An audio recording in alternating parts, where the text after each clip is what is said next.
সঙ্গে শেয়ার করতে চাই।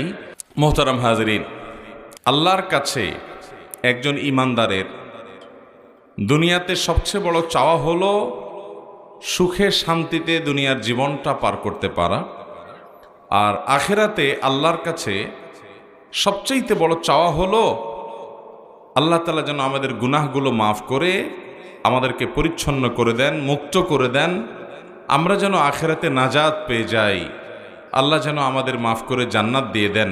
এটা হলো আখেরাতে একজন ইমানদারের সবচাইতে বড় চাওয়া।